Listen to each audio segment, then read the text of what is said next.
Let's okay, हम बात कर रहे थे हमारे प्रोजेक्ट के हवाले से जो कि हमने बना रहे थे this one and CMD code dot on कर लेते हैं इसको। और ये प्रोजेक्ट के सारा कोड आपको गिटहब पे आई होप सके मिल गया होगा। हम अब आगे चलते हैं इसको लेकर।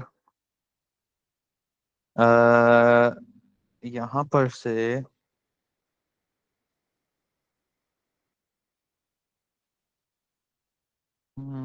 हो जा भाई, हो जाओ। Okay, NPM start. हम बात कर रहे थे कि रिएक्ट के ऊपर बनाई गई जो वेबसाइट है वो बहुत ज्यादा जल्दी इंडेक्स हो जाती है बनिस्बत। अगर आप पहले तो ऐसा होता था कि वर्डप्रेस की तरफ लोग बहुत मूव कर गए थे। वर्डप्रेस पर इस वजह से मूव कर गए थे क्योंकि वर्डप्रेस की वेबसाइट गूगल एक्सेप्ट कर लेता था। लेकिन गूगल की पॉलिसीज जो है ना, नई पॉलिसीज, वो ये है कि वेबसाइट के रिक्वायर्ड पेजेस होने चाहिए प्लस वेबसाइट फास्ट होनी चाहिए। उस बेस के ऊपर अगर हम देखें तो रिएक्ट जो है ना या नेक्स्ट जेएस वो बहुत जल्दी इंडेक्स हो जाती है। वैसे तो व्यू जेएस भी या एंगुलर जेएस भी ज्यादा जल्दी इंडेक्स हो जाती है, लेकिन अगर जस्ट वेबसाइट्स की बात की जाए ना तो रिएक्ट इनफ है और बेस्ट है। लेकिन अगर हम बात करते हैं क्लाउड बेस्ड सॉफ्टवेयर की, देन फिर हम जा सकते हैं उधर एंगुलर की तरफ। अच्छा, आप ये देखिए, क्योंकि हमने सैंपल एपीआई लगाई हुई थी तो वो देखें वो उसने ऑटोमेटिकली पिक्चर चेंज कर दी है।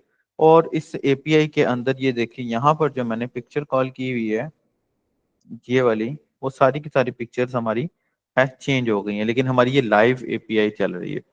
अच्छा जी। अच्छा जी, अब यहाँ पर मुझे ये देखना है कि हम अपने प्रोजेक्ट को किस तरह लेवल पर लेके जा सकते हैं और किस तरह हम आगे इस पे इंसर्ट क्यूरी बना सकते हैं।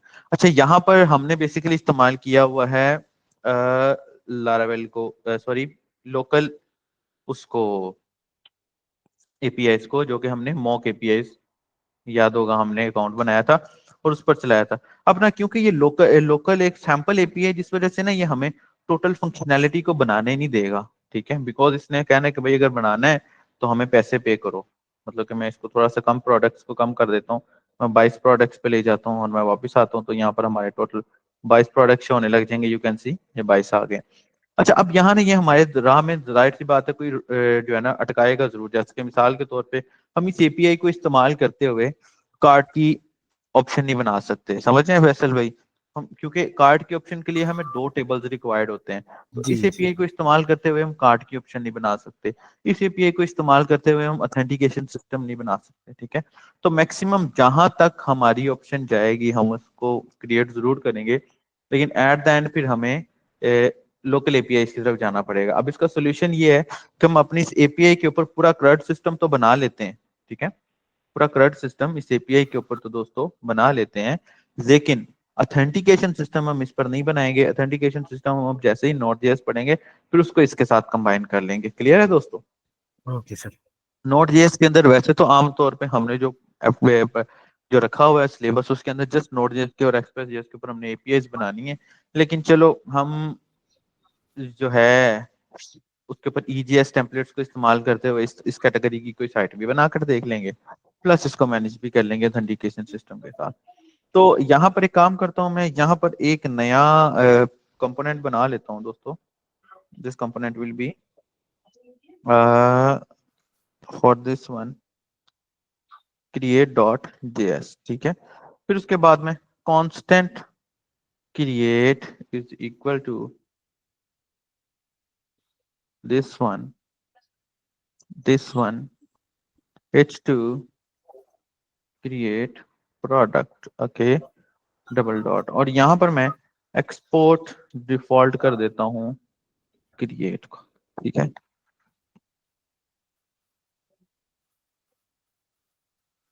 अब यहाँ पर मैं कंट्रोल सी करके कंट्रोल वी कर लेता हूँ। ठीक है, दिस वन क्रिएट प्रोडक्ट्स, और यहाँ पर क्योंकि हमने जो क्रिएट वाला कंपोनेंट बनाया था ऊपर वाला, वही कंपोनेंट हम नीचे ले आते हैं, कॉल कर लेते हैं, तो यू कैन सी हमारा ये क्रिएट वाला एक रूट चल जाएगा। ठीक है, अब इसी क्रिएट वाले रूट को क्विकली मैं हेडर के अंदर भी इंक्लूड कर लेता हूँ। दिस वन एंड प्रोडक्ट के अंदर चले गए और यहाँ पर हमने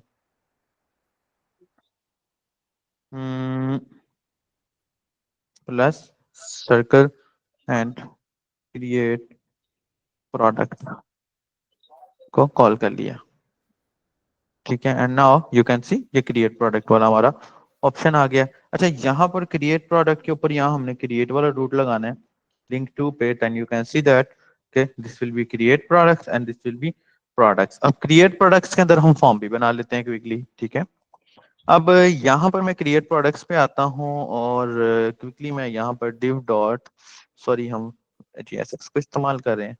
अच्छा, एंगुलर के अंदर ना ये मजा है, हमें JSX की स्ट्रेटजीज को फॉलो नहीं करना पड़ता, सादे बूटस्ट्रैप के साथ आप जिस तरह मर्जी ले जाएं। हालांकि एंगुलर ज्यादा कॉम्प्लेक्स है, उसको अपनी टर्म्स एंड कंडीशन लगा भी लेता तो कोई मसला नहीं होना चाहिए था। GS4 ओके, एंड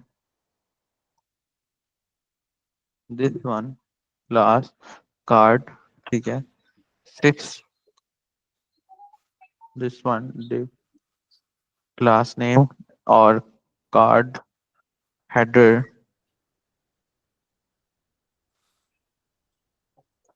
फिर class name F A plus circle and create new product. Okay, you can see that कि यहाँ पर आना चाहिए, इसको क्यों नहीं आ रहा, क्रिएट प्रोडक्ट, बिल्कुल ठीक है। दिस वन वापस आ जाओ, यहाँ पर इसको आना चाहिए।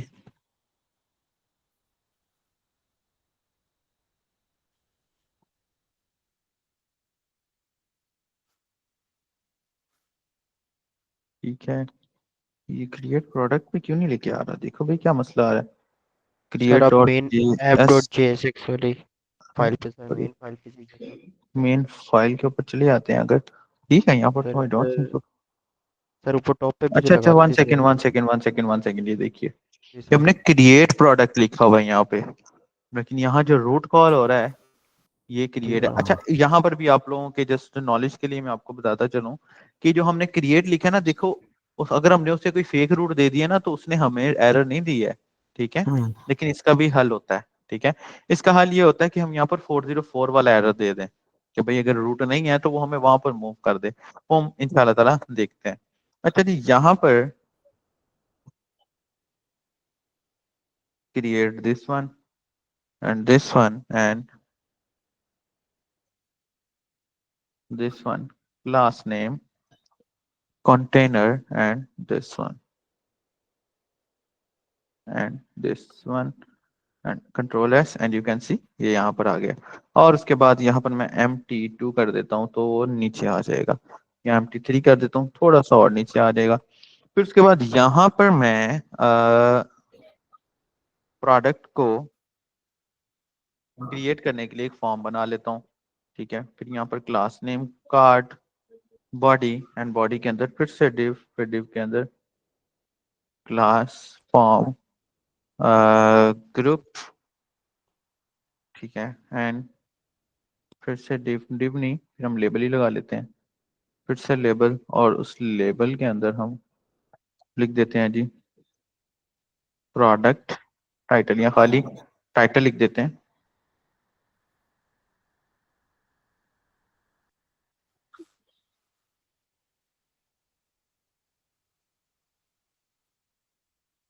कंट्रोल, ठीक है।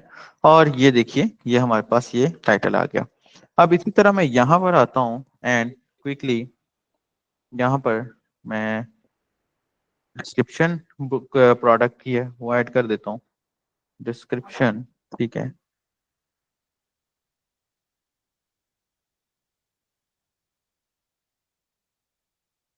फिर क्लास फॉर्म कंट्रोल, ठीक है,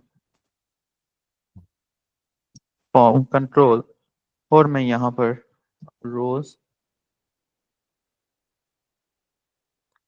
दिस वन 20 रोज नहीं, सॉरी 5 रोज दे देते हैं तो वो थोड़ा सा छोटा हो जाएगा।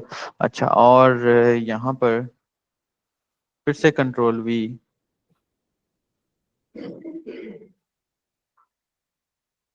डिस्क्रिप्शन प्राइस, ठीक है,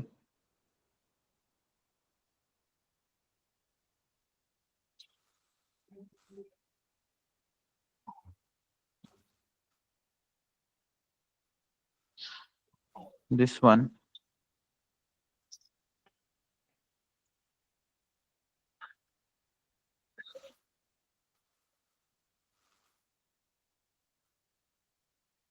दिस वन, ठीक है। और उसके बाद अब दोबारा से फिर से प्राइस और प्रोडक्ट का टाइटल भी आ गया, डिस्क्रिप्शन भी आ गया, और मेरे ख्याल में और तो और क्या था, हमने पिक्चर ली हुई है ना, तो मैं थंबनेल कर देता हूँ इसको, ठीक है। और इनपुट टाइप फाइल हम इसको बोल देते हैं, फॉर्म कंट्रोल देने की यहाँ पर कोई जरूरत नहीं है, ठीक है। And let's see now, create product पे क्लिक किया, ये हमारे पास ये आ गया। यहाँ पर मैं बी आर लगा देता हूँ, ये आ जाते हैं, फिर से बी आर लगा देता हूँ, ये आ जाते हैं। और यहाँ पर से मैं MT1 लगा देता हूँ, तो फिर से नीचे आ जाते हैं। और यहाँ पर से मैं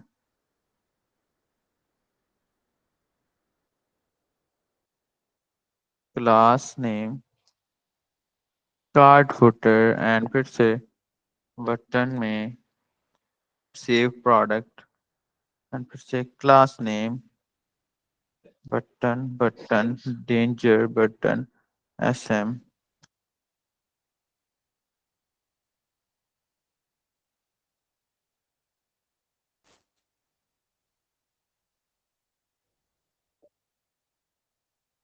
दिस वन फ्लोट एंड, तो ये इस तरफ आ गया, ठीक है।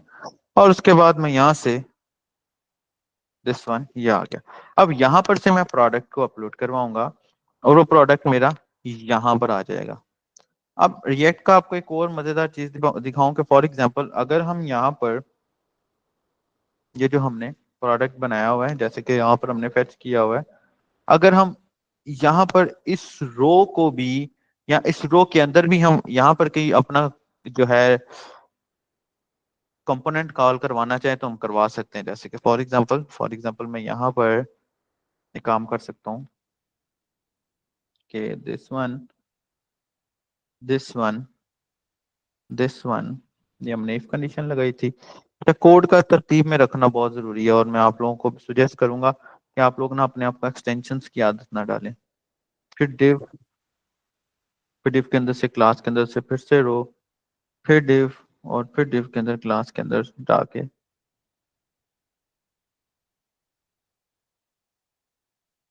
कॉल LG दिस वन, और फिर यहाँ पर div1 class name call LG date, okay, and this one.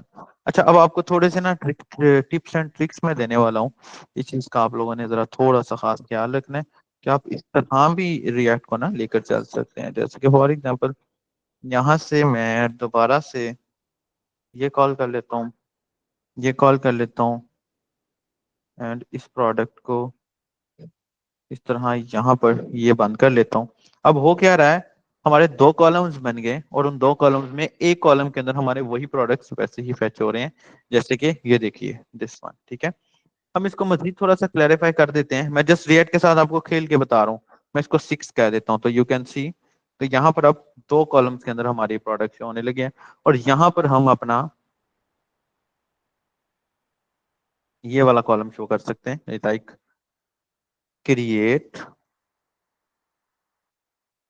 This one, and you can see कि हमारा जो प्रोडक्ट है वो हमारा प्रोडक्ट इस तरह भी चल रहा है, हमारा ये क्रिएट प्रोडक्ट वाला पेज इस तरह भी चल रहा है, ठीक है। और ये इस तरह भी चल रहा है। अब यहाँ पर ये इस तरह क्यों शो हो रहा है, क्योंकि अकॉर्डिंग टू दिस ये कॉल LG4 पर बना हुआ है, और अकॉर्डिंग टू दिस ये भी कॉल LG4 पर बना हुआ है। लेकिन इस पेज के हिसाब से इसकी जो विड है वो फुल विड के हिसाब से है, लेकिन यहाँ पर इसकी जो विड है वो जस्ट इसके हिसाब से। कॉल LG4 2 3 ये तीसरे पार्ट में डिवाइड हुआ हुआ है, ठीक है। अगर मिसाल के तौर पर मैं यहाँ पर क्रिएट वाले सेक्शन में जाकर, ठीक है, क्रिएट वाले सेक्शन में जाकर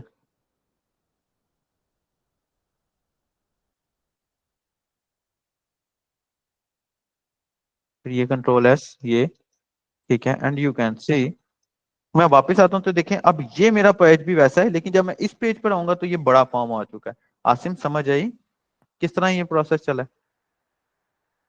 जी समझ आई बिल्कुल। दोस्त? जी जी फैसल समझ आ भाई रही, जी जी बिल्कुल आ रही समझ आ समझ रही। आए? कौन कौन है? फरूक है हमारे साथ, बुशरा है, सिदरा है, हिरास है समीर भाई, ये समझ आई दोस्तों। अब मैं इस तरह भी अपलोड कर सकता हूँ प्रोडक्ट को और यहाँ से भी अपलोड कर सकता हूँ। ठीक है, थोड़ा सा और एक जादू करके दिखाऊं रिएक्ट का। तो सर ये जो प्रोडक्ट हम फ्रंट एंड से लोड करेंगे, हाँ तो सर ये हमें हमने मतलब हम इसके जो एडमिन पैनल उसमें नहीं देना होगा हमें ये? नहीं, वो देना तो खैर उसमें है, लेकिन मैंने आपको बताया है ना, ठीक क्योंकि ठीक ठीक हम मॉक एपीआई को इस्तेमाल कर रहे हैं, जाहिर सी बात है। ठीक तो ठीक। मॉक एपीआई तो खैर हमें इतना ज्यादा सपोर्ट नहीं कर रहा ना, बिकॉज वो हमें एक ही एपीआई दे रहा है। इस मकसद के लिए हमें दो चार एपीआई पहले ऑथेंटिकेशन सिस्टम बनाना पड़ेगा। तो हम क्रड बेसिकली, हम जो क्रड हमारी नीड है, हम वो इस जी पर बना लेते हैं। उसके बाद अगला स्टेप हम फिर सही जब नोड थैंक्स। पे एपीआई बनाएंगे उस तरह कर लेंगे। ठीक है, ठीक है ठीक, फैसल भाई। बिल्कुल अच्छा सर। जी, सर ठीक है इसमें जी, थोड़ा अब ये पोस्टमैन मेरे का भी क्या पास आप कुछ टच देंगे? पोस्टमैन, जाहिर सी बात है ना, वो तो पोस्टमैन ठीक सर। जो अपना एपीआई टेस्ट करने के लिए होता है ना, कर देंगे, जी उसका भी जी जी। करेंगे, मस्ट है। जब ठीक हम ठीक नोड जेएस पर एपीआई बनाएंगे ना, तब हम कर लेंगे उसका टेस्ट इंशाल्लाह। बस ठीक तो वो कोई ठीक। मसला नहीं है, वो कोई इतनी बड़ी चीज नहीं है। अच्छा जी, अब हम बात करने लगे थे जी हमारे पास ये। अच्छा, अब मैं आपको एक और मजेदार चीज बना दिखाता हूँ। हम रिएक्ट के अंदर सब कंपोनेंट्स भी बना सकते हैं। ठीक है, कंपोनेंट के अंदर एक और छोटा सा कंपोनेंट बना सकते हैं। मिसाल के तौर पे मैं यहाँ पर लिखता हूँ जी, कांस्टेंट प्रोडक्ट्स, दिस वन ये रिटर्न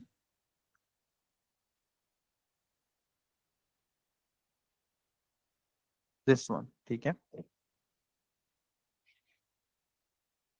अब मैं यहां पर इस पूरे के पूरे कोड को उठा लेता हूँ, कट कर लेता हूँ, और मैं इस कोड को अपने इस कंपोनेंट के अंदर डाल देता हूँ। ये जो मैंने इसी कंपोनेंट के नीचे एक फंक्शन बनाया है, इस तरह करके।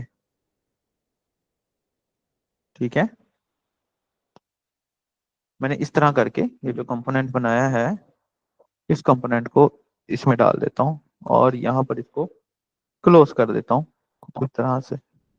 ठीक है, अब यहाँ पर मैं अपने इस कंपोनेंट को डायरेक्टली कॉल भी कर सकता हूँ। जैसे कि फॉर एग्जांपल मैंने यहाँ पर ये लिखा, ये प्रोडक्ट एंड कंट्रोल से यस। ठीक है, अब हो क्या रहा है, अब खैर हमारा कंपोनेंट तो यहाँ पर कॉल हो जाता है, लेकिन वो मसला क्या है कि हमने इससे रिलेटेड जितनी फंक्शनैलिटीज थी वो तो हमने इस कंपोनेंट के अंदर बनाई हुई थी, है ना दोस्तों। तो हमें यहाँ पर थोड़ा सा इसका सिलसिला बनाना पड़ेगा कि फॉर एग्जांपल हम ये इसको यहाँ से कट कर लेते हैं और इसकी फंक्शनैलिटी को इसके अंदर ही रहने देते हैं। इससे फायदा क्या होता है, इससे हमें खिलाना नहीं पड़ेगा थोड़ा सा।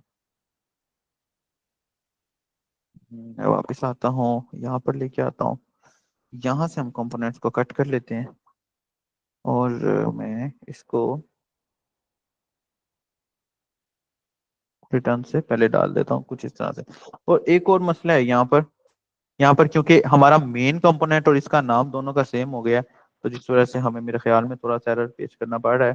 प्रोडक्ट फैच, ठीक है, और ये प्रोडक्ट का फैच करना मेरे ये प्रोडक्ट के फैच करने में आ जाएगा। ठीक है, एंड नाउ लेट्स सी।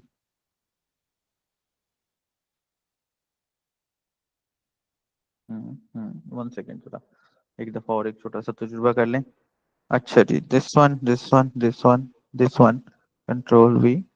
ठीक है, वैसे ये स्ट्रेटजी नेक्स्ट जेएस की है, इसकी नहीं है, लेकिन मैं इसमें इसको घुसेड़ने की कोशिश कर रहा हूँ और मेरे ख्याल में किसको चलना चाहिए।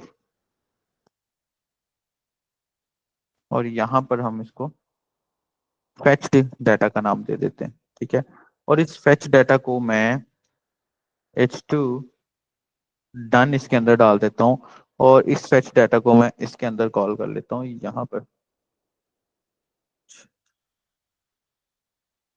This alt swn defined a value but never used। Let's see क्या होता है हमारे पास। लेट्स सी, यहाँ पर आते हैं, चल जा भाई चल जा। अच्छा भाई, विंडोज जैसे जैसे अपडेट होती जा रही है ना, तो ये कोडिंग के लिए सूटेबल चीज नहीं रह रही। ठीक है, तो इंशाल्लाह जब आप लोग भी अच्छे उस पर मूव करेंगे ना, इंशाल्लाह थोड़े से अगले लेवल पर जाएंगे, तो काइंडली आप लोग भी अपना ऑपरेटिंग सिस्टम चेंज कर लीजिएगा। मैं बहुत जल्दी चेंज करने जा रहा हूँ। लेट्स सी, क्या ये लिनक्स पे हमारे जाना पास चाहिए सर? लिनक्स पे चले जाएं, मैक ओएस पे चले जाएं, मैक ओएस ज्यादा अच्छा है, वरना लिनक्स तो मस्ट जाओ भाई, बहुत जरूरी है। लिनक्स तो मस्त जाओ, लिनक्स तो बहुत जरूरी है यहाँ पर। अच्छा जी, लेट्स सी नाउ। अच्छा, अब ये मेरा कंपोनेंट था, वो कंपोनेंट जो कि मेरा पेरेंट कंपोनेंट है, और ये मेरा कंपोनेंट वो कंपोनेंट है जो कि मेरा जो कि मैंने इसके अंदर बनाया है। ठीक है, इसको इसके अंदर कॉल तो होना चाहिए, कॉल क्यों नहीं हो रहा? Let's see, fetch data for example. अगर मैं इस कंपोनेंट को यहाँ पर की बजाय यहाँ पर चल बना लेता हूँ, लेट्स सी फिर क्या होता है।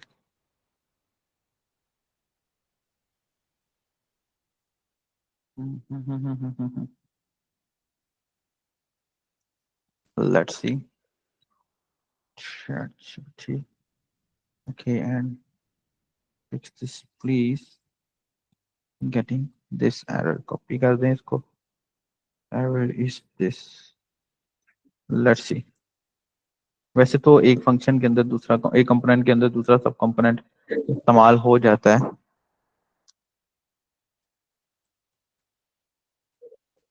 वैसे इसको होना नहीं चाहिए, ठीक है, क्योंकि लास्ट टाइम जब मैंने इस्तेमाल किया था तो किया था, जैसे कि आपको मैं ये फंक्शनैलिटी दिखाता हूँ ना, ये जो वेब एजुकेटर्स डॉट org की साइट बनी हुई है, ये स्टाफ जो मेरे पास बना के लेके आया था ना, वो स्टाफ बना के लेके आया था जो बूटस्ट्रैप के कोलैप्स होते हैं ना, फैसल भाई, जो बूटस्ट्रैप के कोलैप्स होते हैं, इस पे क्लिक करें तो ये आ जाता है, इस पे करें तो ये आ जाता है।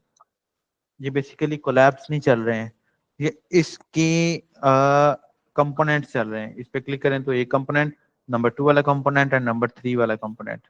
बिल्कुल सही सर। ठीक है ना, तो इसी तरीके से हम इसको भी कॉल कर सकते हैं, क्रिएट, बिल्कुल ठीक है।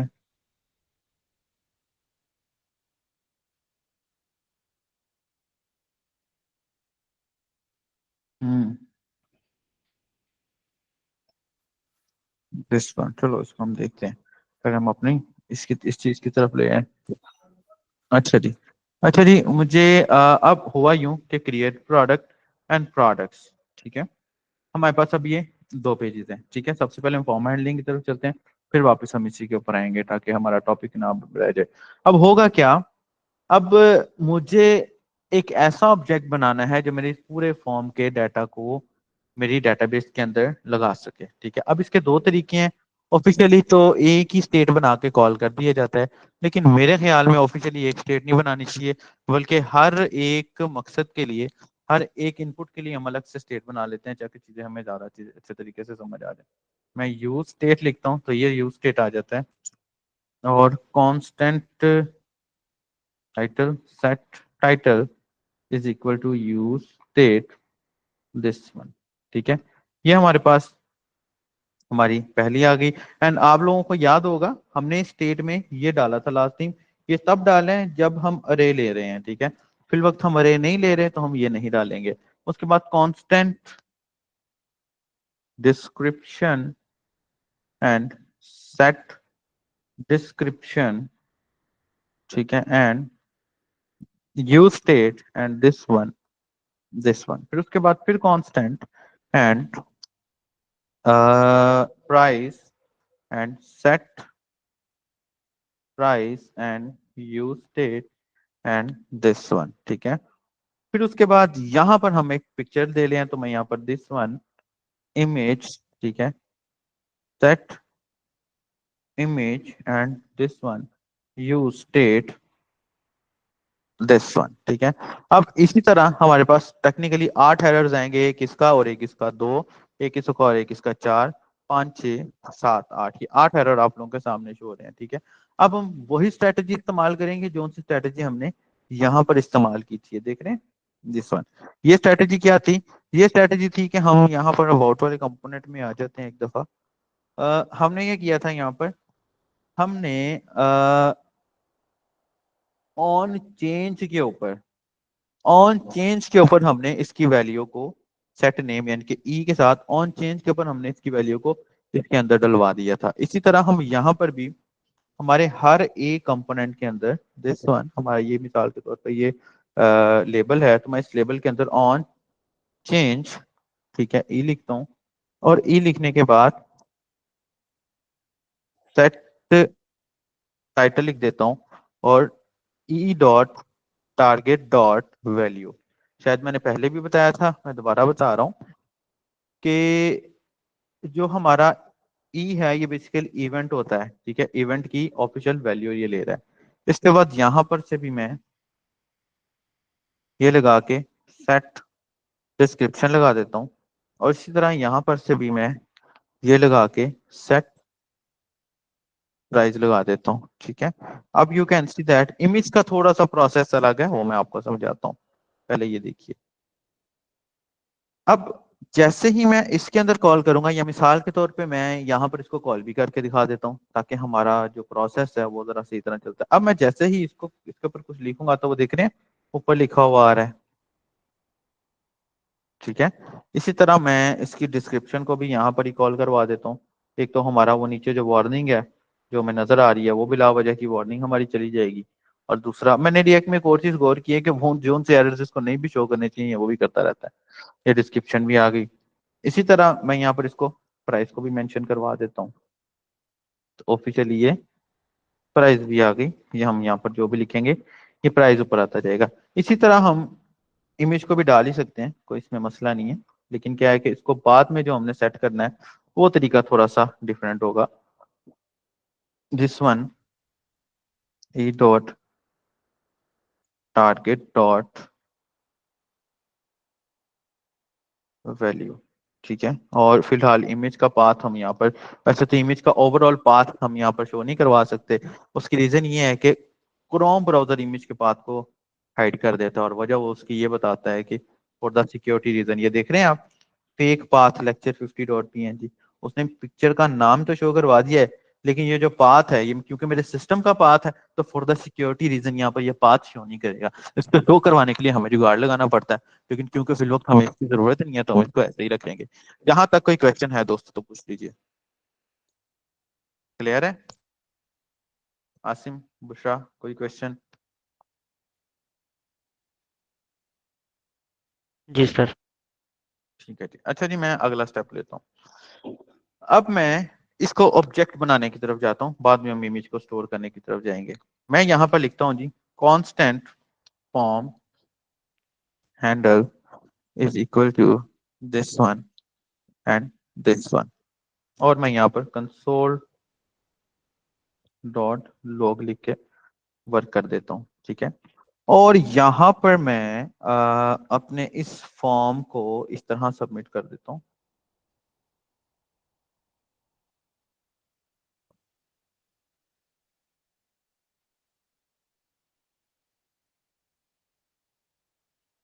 ठीक है जी, दिस वन। और यहाँ पर हम एक इवेंट लगा देते हैं ऑन सबमिट का। ऑन सबमिट का सिंटैक्स समथिंग कुछ इस तरह था, on submit in React JS, on submit event in React JS,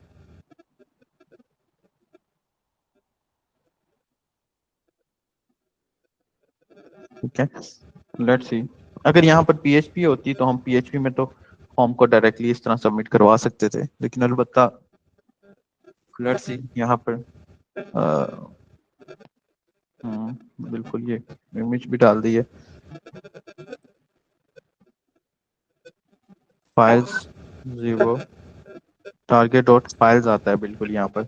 अच्छा जी, अच्छा, अब ये जो ये तरीका इसने बताया हमें ना, ये तरीका थोड़ा सा सर कपाऊ सा तरीका है, लेकिन खैर हम इस तरीके पे नहीं जाएंगे, हम अपने तरीके पे जाएंगे। ऑन सबमिट, ठीक है, ऑन सबमिट। अब जब भी हम कभी पिक्चर अपलोड करते हैं ना दोस्तों फॉर्म के अंदर, जब भी पिक्चर अपलोड करें तब आपने ये इनक्रिप्शन टाइप आपने लाजमी देना होता है। ये पीएचपी में भी है, पाइथन में भी है, जिस मर्जी लैंग्वेज में है, जहां जहां आपकी पीएचपी इस्तेमाल हो रही है। शायद आपके माइक से शोर बहुत सारा आ रहा है। जहां जहां से पिक्चर्स अपलोड हो रही है आपको ये लाजमी देना होता है। अगर मैं यहाँ पर से दिखाऊं अपलोड इमेज इन पीएचपी, तो यू विल सी यहाँ पर W3 स्कूल में ये आपको दिखाएगा कि ये लाजमी दिया हुआ है, ठीक है। तो ये इसकी इनसी टाइप है, ये आपने यहाँ पर लाजमी देनी है, दिस वन। और मैं यहाँ पर इसको बोल देता हूँ ऑन सबमिट, ठीक है। ऑन सबमिट के ऊपर हम फॉर्म हैंडल का एक फंक्शन चला देते हैं, ठीक है।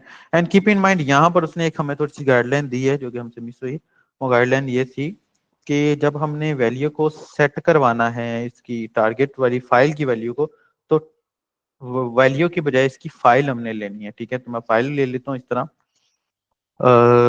यहाँ पर वैल्यू की बजाय ये फाइल ले लेते हैं। लेट्स सी नाउ अब क्या होता है। मैं वापस आ जाता हूँ, यहाँ पर आता हूँ अगेन, और मैं लिखता हूँ जी आईफोन 16 प्रो मैक्स। डिस्क्रिप्शन थोड़ी सी डाल देते हैं जो हस्बे तौफीक डिस्क्रिप्शन है, ठीक है, दिस वन। और यहाँ पर कोई इमेज दे देते हैं। अच्छा, जिसने कह दिया कि रेंडर कंपोनेंट यूज एन अरे इंस्टेड ऑफ दिस वन। अच्छा, फिलहाल हम इसको इस तरह ही रहने देते हैं, इसको बाद में देखेंगे। मैं दोबारा आता हूँ, आईफोन 16 प्रो मैक्स, ठीक है। खैर हमारी ये वैल्यू तो खैर जाएगी। अब यहाँ पर मैं इसको टाइप सबमिट दे देता हूँ, टाइप सबमिट दे देता हूँ। अब होगा क्या, ये डिस्क्रिप्शन डाल दी, डिस्क्रिप्शन के बाद ये डाल दिया, और यहाँ पर ये पिक्चर डाल दी। जब मैं सबमिट करूंगा तो एक्चुअली मेरा ये सबमिट होने के बाद मेरा ये वाला लिंक चलेगा। अब यहाँ पर आपने एक चीज को गौर की है, मेरा ना पेज रिफ्रेश हुआ है, ठीक है। IPhone this one, this one and this one and मैं इंस्पेक्टर एलिमेंट में जाके कंसोल में ले आता हूँ, ठीक है जी, बिल्कुल सही कह रहा है, ENC टाइप है, ठीक है जी। मैंने इसको सबमिट किया तो यू कैन सी कि ये मेरे पेज को रिफ्रेश कर गया है। ये क्यों कर गया पेज को रिफ्रेश? इस वजह से दोस्तों पेज को रिफ्रेश कर गया क्योंकि हमें यहाँ पर इसको प्रीवेंट डिफॉल्ट देना है, ठीक है। तो मैं यहाँ पर क्विकली ये इवेंट कॉल करवा देता हूँ, और यहाँ पर ये प्रीवेंट डिफॉल्ट दे देता हूँ। अब ये प्रीवेंट डिफॉल्ट हमारा व्यू में भी हमें मिलेगा, रिएक्ट में भी मिलेगा, एंगुलर में भी मिलेगा, लाइव वायर के अंदर भी मिलेगा। ये सारी फंक्शनैलिटीज ऑलमोस्ट सेम है सब में, ठीक है। इसलिए मैं आप लोगों को सजेस्ट कर रहा था कि एक ही टाइम पे अगर आप चीजें सीखेंगे ना तो आपको सीखने में मदद देंगी, ठीक है। वैसे तो ये फॉर्म के अंदर लगाना चाहिए, ये ChatGPT ने हमें यहाँ पर पता नहीं क्यों सजेस्ट किया है। खैर वो देखिए फॉर्म हमारा वो नहीं हुआ है, ये आ गया। तो खैर ये हमारे पास ये वर्क आ गया। अब हम अपनी इन स्टेट्स को यहाँ पर कॉल कर सकते हैं। तो मैं क्विकली यहाँ पर एक कॉन्स्टेंट प्रोडक्ट बना लेता हूँ, और उस प्रोडक्ट को मैं कुछ इस तरह कह देता हूँ कि भाई जो टाइटल है मेरा, वो title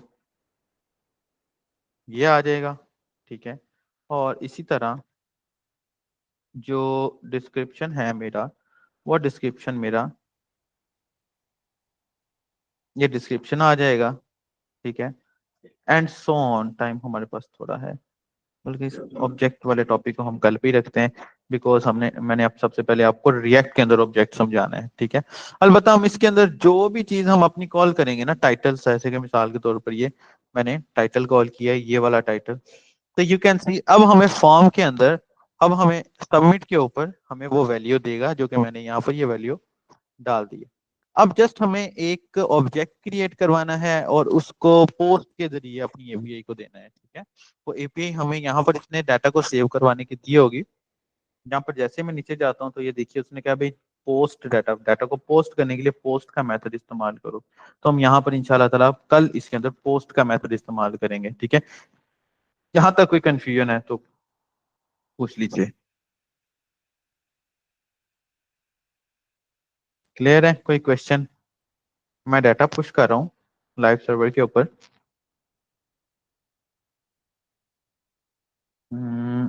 this one git add git commit form for insert data into database and git push, ठीक है। तो कल इंशाल्लाह ताला हम डाटा को इंसर्ट करेंगे, एंड संडे को हम इंशाल्लाह ताला डाटा को डिलीट करेंगे, एंड फिर नेक्स्ट फ्राइडे को या उससे पहले हमारी अगर क्लास होती है तो उस तब हम इंशाल्लाह ताला डाटा को एडिट करेंगे। देन फिर उसके फौरी बाद हम एक्सप्रेस एंड नोड जेएस के ऊपर मूव हो जाएंगे, ताकि फिर इस प्रोजेक्ट को हम उसके साथ कंटिन्यू कर सकें, ठीक है दोस्तों। क्लियर है? कोई क्वेश्चन है यहाँ तक तो पूछ लीजिए। समीर भाई कोई क्वेश्चन? आसिम भाई, फैसल भाई कोई क्वेश्चन? इसी तरह कोई क्वेश्चन तो पूछ लीजिए यहाँ तक। डाटा मैंने आप लोगों को दे दिया है, आप लोगों को आ गया होगा इंशाल्लाह। बाकी फिर हम अपने अपकमिंग लेक्चर के अंदर मिलते हैं। कल वाले, ठीक है दोस्तों? Okay sir. ठीक है, अपना बहुत सारा ख्याल रखिएगा दोस्तों, इंशाल्लाह फिर मिलते हैं कल के लेक्चर में। ओके, अल्लाह हाफिज़। दुआ में याद रखिएगा। God bless you.